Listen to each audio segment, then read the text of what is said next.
In this episode, Polish artist Agnieszka Pilat discusses the relationship between humans and machines and shares details about her work alongside Boston Dynamics and Agility Robotics. Time to dive in. Hello. Hi there. How are you? Good. How are you? I'm doing well. I'm doing very well. What about yourself? Good. Just in gloomy New York. It's kind of rainy and gray. Good thinking weather. Good thinking weather. What are we thinking about these days? Well, I always think about the same thing, which is, I have an exhibition coming up in the museum, so that's kind of keeping me from sleeping well because it's very complicated. So it's just, in my head over and over again, solving engineering problems. So complicated how? Well, so I have an exhibit coming up in the winter, next winter. And so the exhibit will have two robots come into the museum space. And on the day one, there is nothing there. It's white cube. And over the time of the exhibition, the robots are going to be creating work. So by the end of 4 months, the gallery is going to be full of paintings, but it's all fully automated. So these are the problems we're solving now. That's crazy to think about that. But I'm curious about the thought process. How did you come up with the idea? Was something that you always wanted to do and it wasn't quite ready for it, or just came to you and said, let's go ahead and do it? Yeah, well, I mean, I've been working with the robots for a while now, but I was approached by a museum curator, and so the curator suggested that idea, what if we have all the work for the show done during the show? That's, there's a lot of assumption that a lot of stuff that I've done is fully automated, but it's actually not. So now we're solving engineering problems to how to have, a robot work remotely for a number of months without me really being involved at all. So the example could be like, imagine if you have a Tesla car, and sure, it's a self-driving car, it's a smart car and can park itself. But now imagine, what if you send that car to a different continent and have it drive for 4 months by itself, no drivers involved? So if I come to the first day of the opening, I will see a white canvas of space. And then if I come back the last day, it would be whatever the robots created. Correct. Yes.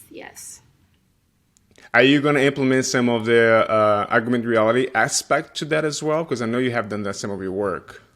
Yeah, sure. I think that is the intention to do that because, the whole conversation about metaverse and the nature of reality, especially in the last few weeks with ChatGPT, has, come to the front. So I like using augmented reality to kind of question the nature of reality. So we'll do that for sure too. Still kind of thinking about ideas, how to really implement it, but I have some ideas. Tell me about the aspect of collaboration, because you mentioned you are the creative force behind all of this. You have an aspect that the robots are involved, but you also have engineering and other people in the back end to be able to program and get those problems solved. How do you go ahead and to find the right people that not only believe in the vision, but also understand where you want to come across? Yeah, it's quite so. What's exciting about robotics and technology? So there's two levels of technology, right? So right now we are hearing so much about, of course, the metaverse and the Midjourney or DALL-E or Lensa, and then we have ChatGPT and Bing. All these conversations evolve around just software, what's happening in the digital realm. And they're fascinating, very exciting problems. And again, they kind of question the nature of reality, what's real or what's not. What's different with robotics and what I came from my background, I've always loved in real world, both artwork and technology. So now when I first went into technology, I painted portraits of machines, the real machines. And I think what the public doesn't really realize yet, that the problems associated with in real world mechanical problems, they're extremely difficult to solve. So the component of hardware and software, this is where a lot of innovation has to happen. And kind of my work, accidentally, I fell into that space, and now I depend more than ever on engineers and having a team of engineers who are extremely technical, roboticists who are like mad scientists, and they can solve all these problems. Do you find yourself sometimes the fact that you went the route where technology is such a big aspect of your creation, there's a level of frustration that perhaps the software or the equipment that you need is not quite where you want to be, so you can fully fulfill your vision? Yeah, well, they are very complicated problems. It's frustrating that, I don't control everything. So, if you're an artist with just a paintbrush and a canvas, you have 100% control. When you start depending on technology and software that runs it, it becomes much more high-level problems. And I think it's both frustrating, but also the beauty in art and the excitement comes from solving these problems. So again, letting control go and also having to work with teams of engineers, I find it extremely, extremely rewarding. And the real creativity comes in solving these problems. People don't realize that there's a level of creativity on the coding aspect as well, right? We think about the creativity is more like a visual aspect, painting, the art involved, but code itself can be very creative if you have a great problem-solving mind. Oh yeah, absolutely. I mean, it's a language, it's an art, and people who write code, I mean, they're extremely creative and smart, and I'm very privileged to have a relationship with them.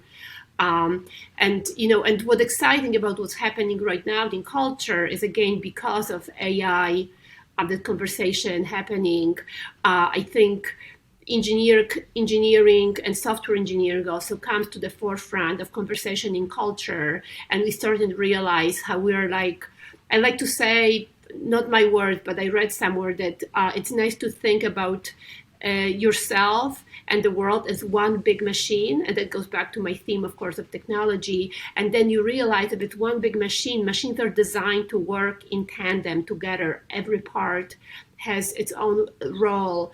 And it's very comforting when you think about it, because you're needed, you have a place in life, you have meaning in the world because you're a part of a bigger machine. And I think that's really actually quite lovely.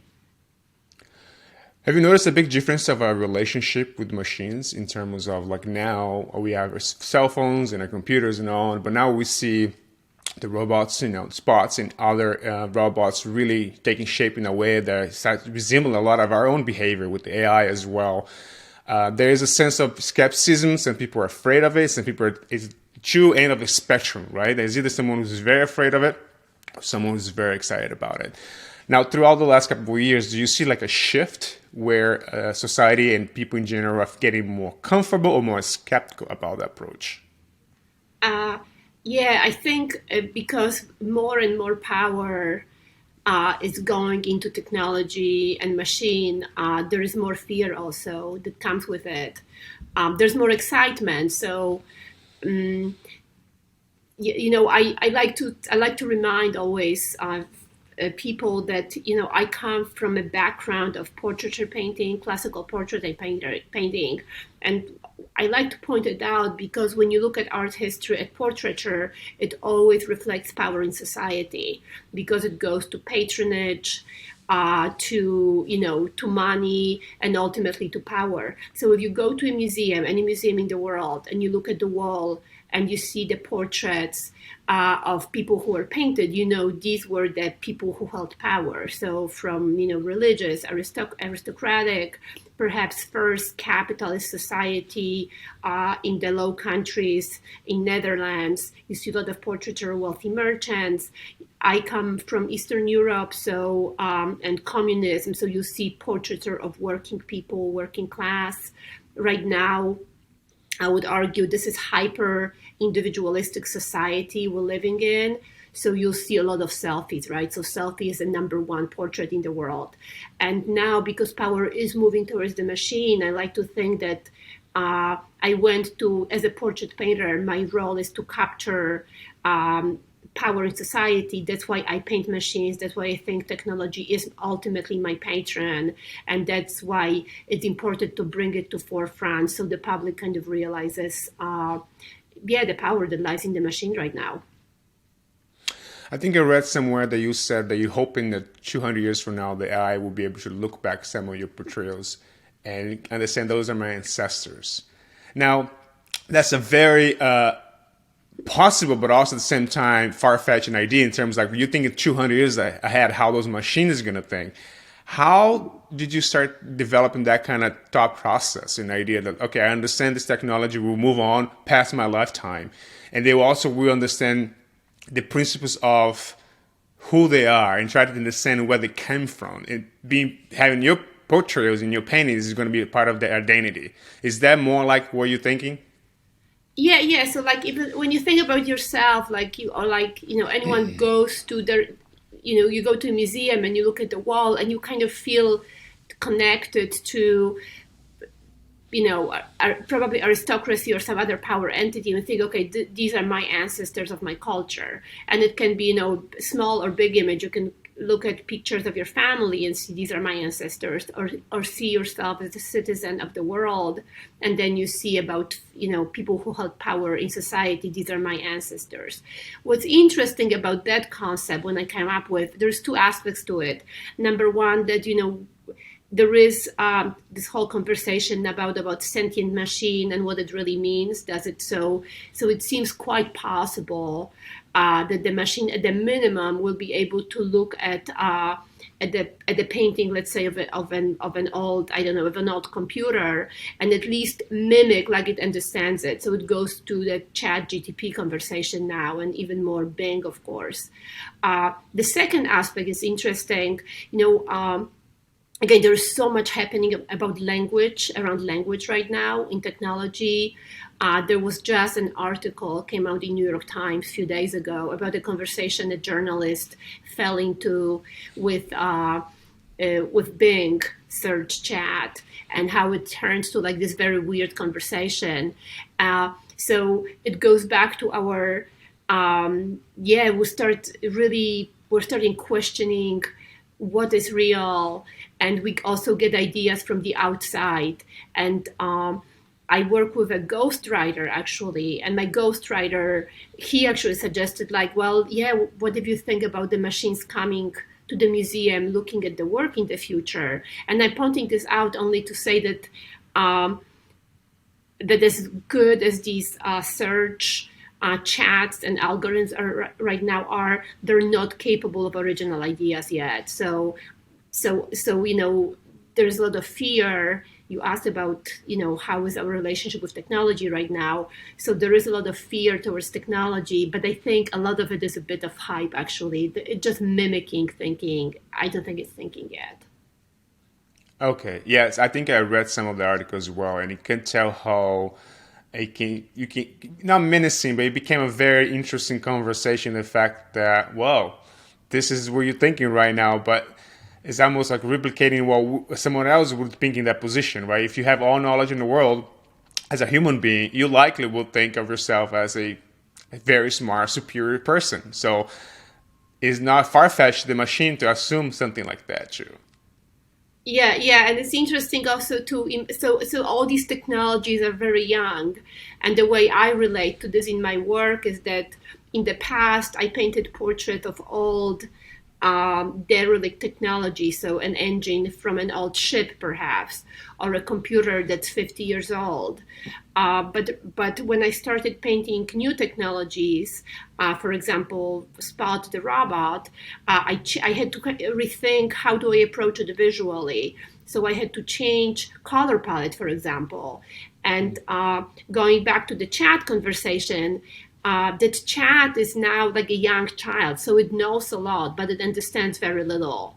So I think when we treat these tools as if they were serious, it becomes kind of scary and unsettling, because if you have a 7-year-old child and the child says something and has a lot of power, of course, then can be very, very unsettling. Visually, the way I approached it in my work was, at first, I thought I can use the same color palette as for the old machines. So they were very serious, very somber, a lot of earth colors, dark, one light source, to dignify them. When I used the same approach to young new technology, they came out really looking kind of hostile.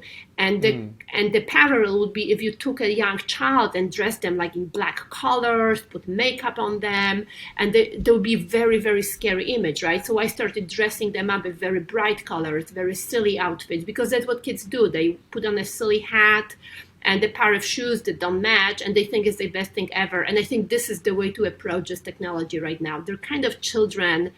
They're silly and make a lot of mistakes. We cannot treat it too seriously. I think that brings me back to what Boss Dynamic did with the videos, right? They are so good in put the bots dancing, having fun, to show an aspect of infancy, right? They're still developing those things. And it's easier for the public eye to understand and to relate, to enjoy that as well, and not be so threatening when, those machines can do so much and things much far better than we could. And eventually they say, oh, they're going to take our job, that kind of mentality as well. Yes, I do think so. So everything, we are, as humans, we are storytellers. And going back again to portraiture, in my case, in portraiture, it's really all about personality, and technology also does have personality. So I think, using, for example, the fact that Spot the robot, the factory color is this very bright, silly yellow. It's a totally different message than if the robot was 100% black. Just the color would change that. Just our perception of the personality will change a lot. Now, technology, of course, is ever changing. You, right in front of it, engage with everybody that's really breaking through new codings and information with AI. How do you see that changing your work? Because you're already working very closely with Spot and, of course, our augmented reality as well. But how you see AI being incorporated to what you're doing in the future?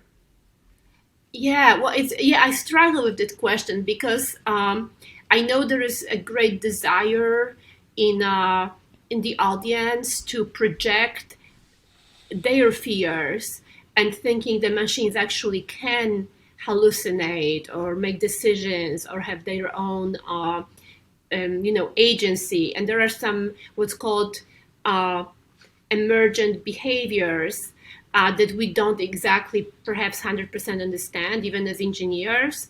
That said, for me as an artist, I look at technology as extension of my own creativity. So I'm not scared of it, in a sense that I don't give out control of my work to technology, like to Spot. Spot just augments what I'm doing already, and I'm having fun with it. And I don't want to make myself, I guess, irrelevant, because then it's not because I'm scared I'm gonna lose my job, but it's like I'm gonna stop having fun. Like I like having fun with these machines. So so for example, there's different kind of quadruple robots. And again, going back to technology, I work with Spot, and Spot is a combination of, it's a hybrid model, which means it's a combination of machine learning and choreography that's pre-decided. And I think that's the best kind of both worlds. I've seen or played with a robot that's 100% machine learning. What it means that it figures out by itself how to get up. That machine emerging behavior. And it's kind of ugly and awkward, and I didn't really like it at all, because there was no, quote, I'm going to use a word that's intelligent design, not in a religious sense, but there was no intelligent design. And I kind of, and I didn't like it. So I like to have control over what Spot does or what Digit does, because I think I'm just better at visual arts than the robot. But yeah, I think for sure in that aspect. Now, as human beings have the tendency to create a relationship with things, with our family, other human beings, animals. Do you see that some of us will really develop a deep relationship with robots? And I wonder, how is your relationship with Spot? Yeah, no, that's a great question. I'm extremely attached to my robots, and I do have a relationship emotionally from me. But it again is more like a child playing with the teddy bear, right? Like if you have a child, you try to take away their teddy bear, they're gonna have a fit. So I project a lot of a lot of my own feelings onto Spot. But I'll tell you a story. So when I first came to Boston Dynamics a couple of years ago, I came just to paint portraits of Spot. So they gave me a brand new robot, uh, and I painted a portrait of it. And like in 2 weeks, and I developed really in my mind. I developed a relationship, and I get really attached to the robot. And then I left the company because they're in Boston. I went to New York, and I came back after a couple of weeks with the finished painting, and they told me that my Spot, the one I was using, it was sold, and I felt very sad that I took that beautiful machine and I painted it a portrait, and they just treated it as a commodity and sent it somewhere off. And even more tragic in my mind was that these are working industrial machines. So it's not like Spot went to be a pet on someone's couch. That machine that again I honored so much in that painting that was sold to an important collector. So I treated it as a celebrity, a royalty. That robot was sent probably either to a coal mine or maybe to an oil rig. And so it's working in the dirt. And in my mind, I always think like I should track back that Spot, find its serial number, and have like a whole campaign in the papers and find that robot and bring it home, because it's probably very sad and confused. Like, what happened? I thought like I was this celebrity and I'm working in a coal mine. That's the point, right? You really develop an attachment. Now, how many Spots, let's say, have you worked with? I mean, you now working with the same one for, I don't know, a few months or a year, or every so often when there's an upgraded one, you try to get the latest version of? Yeah, so I've worked with a number of them, and it's more of a reflection of my relation with Boston Dynamics, that I get them for a bit and I have to give it back, and they just like a car, they need maintenance, and I broke one, fell down the stairs once, so so it had to be repaired also. So and they and again it's like in my mind, because when I use them, they get a little dirty in their own way, so they start acquiring personality through the relationship with me. And then I know also when I give them back, if they have some paint, I feel very self-conscious because it's a very expensive robot, and they're like, oh no, they love it now because then they remember. And I give them names always. So but again, it's more like a child playing with toys. So I'm aware Spot doesn't probably think about me. But for me as an artist and as a human being, I definitely have an emotional attachment. And what's the benefit for Boston Dynamics to let you use those robots? They're collecting data as well, how they're behaving, how they're learning with you, in an aspect of painting. I don't think there's any benefit for them. I think they're just really nice to me because they take a big risk by having an artist come to a company. They really open themselves and they trust that my intention is to have a positive view of technology, to not try to criticize it. The same goes with agility robotics. There is a robot that I work with, which is a bipedal standing robot that's more humanoid, and they take big risks because they open their doors to an artist, and artists can be very critical because we are culture. We make commentary on the culture, so it's never. I think it's a very symbiotic relationship for us. The most, I think, what I do for what's good in this relationship that comes out for the company is not some big PR or image of the company. Is the relationship I have with engineers. Engineers, they work so hard, they're so smart, and they really want to be seen in the world as the change makers of the good. And I kind of give them that. I think that I come with like respect and curiosity, and they have curiosity for me too. So they want to be seen as doing morally the right thing, and I see them through that. Now you have the opportunity to meet, as you mentioned, a lot of smart people, some of the leaders in the Silicon Valley, and big people who are really shaping the world with their product and their companies. Do you find there's a common thread or a common behavior, personality trait that all those people share that's very similar to all of them? I think so. I mean, yeah, I would say, well, they are kick-ass and work very hard. They're very hardworking, very hardworking. Uh, I mean, they're visionaries, meaning they truly, I think they never really work for, and that's my opinion, but I don't see them as work for, to turn profit.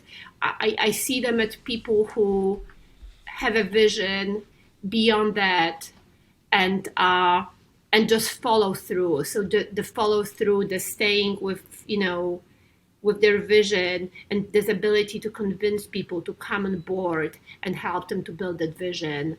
They're just amazing leaders in that sense.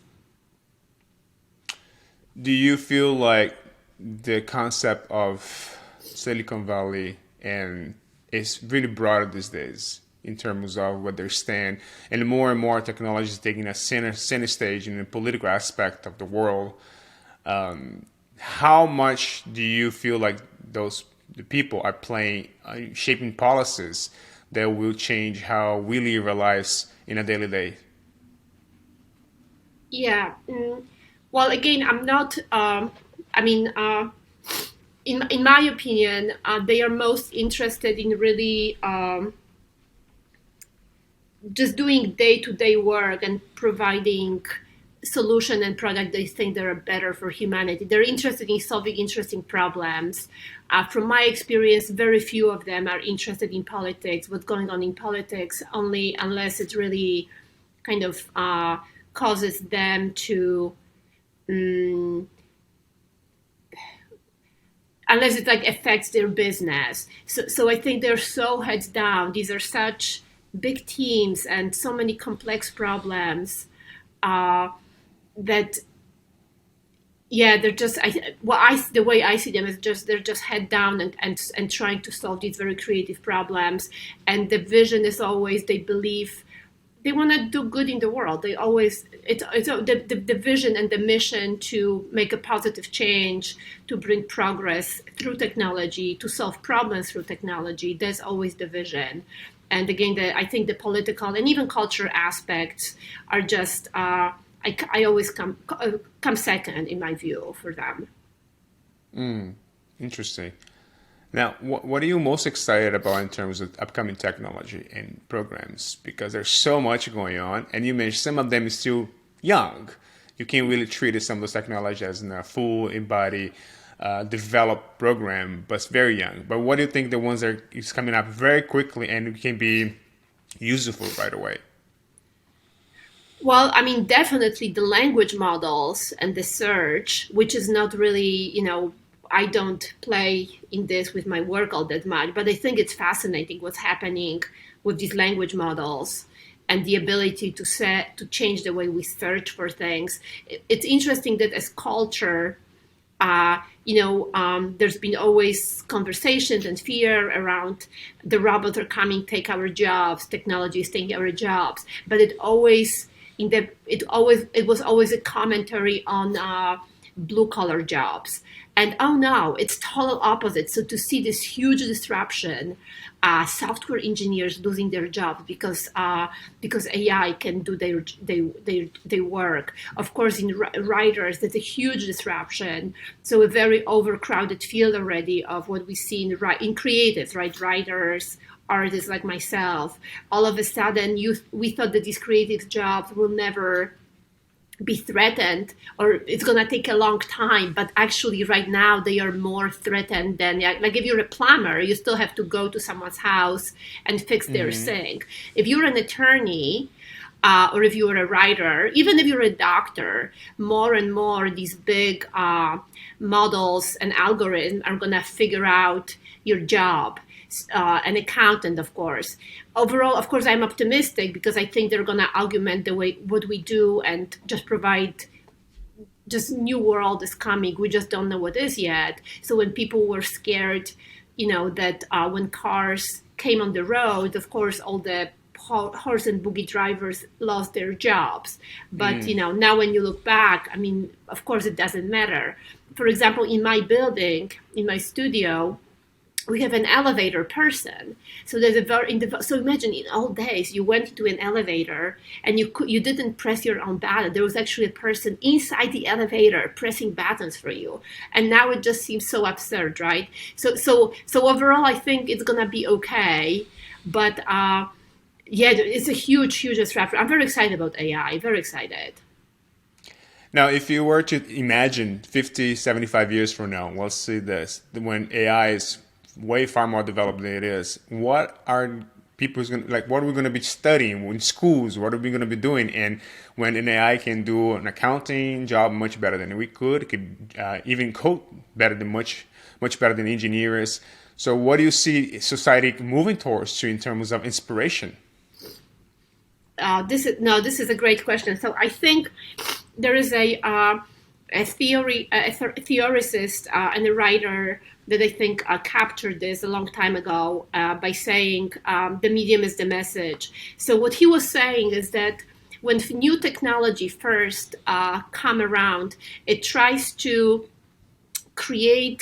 use it for old content. Let me, going back to culture, how would I describe it? For example, when first television was invented, all we could think about as creators and as human beings is now I guess we're going to have a guy on TV reading the newspaper, because TV was replacing the role of the news. And the news back then wasn't TV, what we have today, cable, CNN, all that. Back then, the news was newspaper men throwing newspapers and people reading it, right?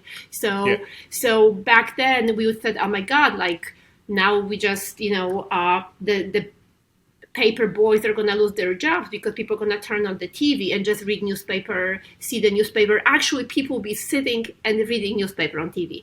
So we couldn't see in our imagination what kind of content and jobs and creation is going to come. Another example, of course, is the theater. So the theater became a very narrow field right now. Very few people go to the theater to see a play, let alone maybe listen to music. But of course, in the beginning, when TV started replacing theater, we had plays on TV. We didn't have, what we have now in terms of Hollywood production. So I guess that's a long way for me to say that there is obviously new content, new media coming, but we just don't know what it is yet. But it's going to be very different what we have today. Sometimes I like to think about is that we take granted how innovative and resourceful human beings can be. So I guess going back to your point that whatever's thrown at us 50, 75 years from now, whatever media, whatever opportunities, we will find a way to live with it, but also not enhance it as well. But my question is about quality of life. I mean, regardless of what it is, the idea of AI is that we'll make life slightly easier, perhaps, for most of us. Is that a fair argument? I think overall, yes. I'm optimistic. I think when you look at curve of humanity, there are moments of darkness and hardships and wars, but overall, if you take a very long view, the lifespan, the education, the rights of women, everything is getting better and better. Like if we look 500 years ago, people were dying from toothaches because it was so close to your brain. We were like animals. If something was broken, it was never healed properly. Then you were like a weak part of society, and you were never, you could never really make a full living. Right now, you can be a person with 2 amputated legs, and you have a phenomenal life still. So I think in that sense, the arc of humanity is improving and is improving. The concern is, I do think that with growing part of metaverse and not just augmented reality, but virtual reality, there might happen a great divide in a sense of true life and true experiences. Kind of matrixy idea. When you think if you are perhaps living in the third world, you don't have access to a real museum or to go on vacation, why not put virtual reality goggles and experience all that in the metaverse? And it's while people in the Western world, people who are very wealthy, they actually can go to the lake. They can actually have a real experience. They actually can eat in a nice restaurant. So as much as on one hand it gives people freedom to perhaps experience and see things that otherwise without digital access to it they could never see, but on the other hand perhaps it's gonna drive too much the divide and that belief that it's okay to live in the metaverse and have a real meaning in the metaverse and totally disconnect from our bodies, and then could be the great next great divide between the haves and have-nots, and that's a bit might be concerning. Is that what you meant when you said that the reality will be owned by the 1%? Exactly. Yeah. So again, imagine, and it's very futuristic, and it's kind of silly, but like when you look at the sci-fi movies, a lot of it kind of ultimately happens, right? It happens much slower. It's not like 10 years from now we're gonna be having flying cars. That's been in the movies for the last 100 years, but with limiting resources, and not just that the resources are limited, but also that it's so easy to just plug into the digital and really and also interact with other people there, meet other people there, have meaning there, have life there. It's just so tempting that I think people might lean in too much into it, who could otherwise perhaps have a normal real life and fight for life, to have good life for their families in the real world, but it might be just too easy to go into the digital. Now, sometimes I like to play not like a game, but a very interesting question is that if you had an opportunity to go back and meet yourself 25 years ago or 20 years ago, what did that young self, finding out everything that you accomplished, where you are today with your life, what she would say to you?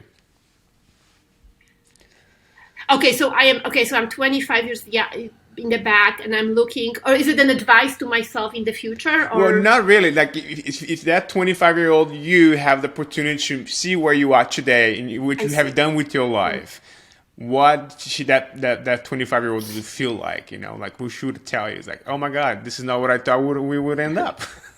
Yeah, that's great. I think I would say, oh geez. I've always wanted to live in America, so I feel I'd be like I'd be very proud. I'd be very proud because I grew up in Poland when it was still communism. I would be proud that I worked so hard, I guess. I don't know. I know that's probably not like the most brilliant answer you're looking for. What were some good answers you got from other people? No, it's not about good answer because life has a way to make turns and figure itself out, right? And then I'm just curious about how 25 years ago were you as interested in technology that you were today, that you found this through, and halfway through it you found this thing that you really gravitate towards that changed your life, the way you view things, your entire concept and identity. So I'm always interested to see because if you ask me, I'll be like, you know what? It's kind of what I planned. It's not the journey that I thought I would have, but it is the result that I wanted to accomplish. Do you know what I mean? Like, I know exactly what you mean. So you know what I mean? So different roles, different options, different choices, but the end result today is what I wanted to be then.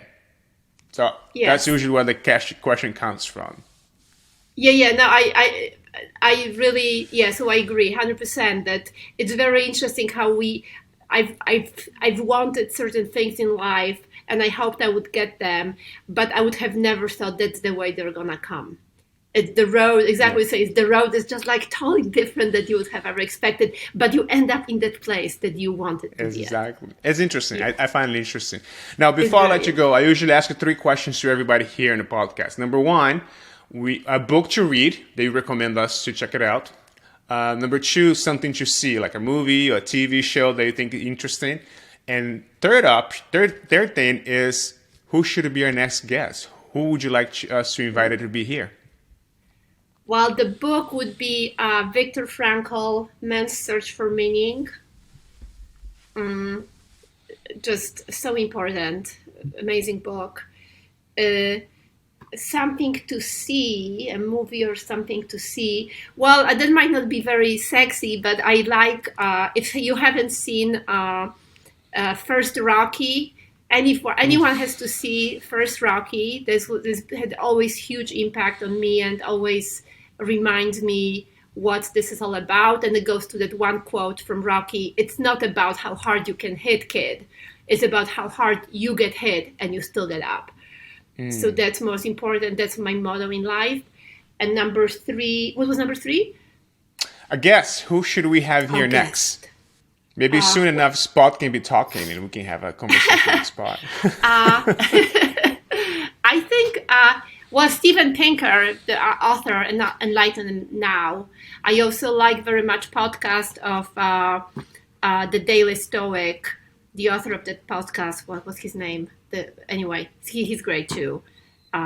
Steven Pinker, Enlightenment Now, because I think there is so much pessimism in the world, and he is such a optimistic but centered in rationality view. That would be interesting. I know, you should have an interview with ChatGTP or just a bot. That might be very interesting. That would be very interesting. I like that idea. We definitely can reach out and see what happens. That can turn like a very crazy turn, but I'm down for that. Go down that rabbit hole. I think that would be great. Yeah. I want to thank you so much for taking the time. We've been following your work for quite some time. We're a big fan and we cannot wait to see what's next. And I'm looking forward to check out. So the exhibition you're working on, just give us a plug over here. It's going to be next in the winter. So we still a little bit to go.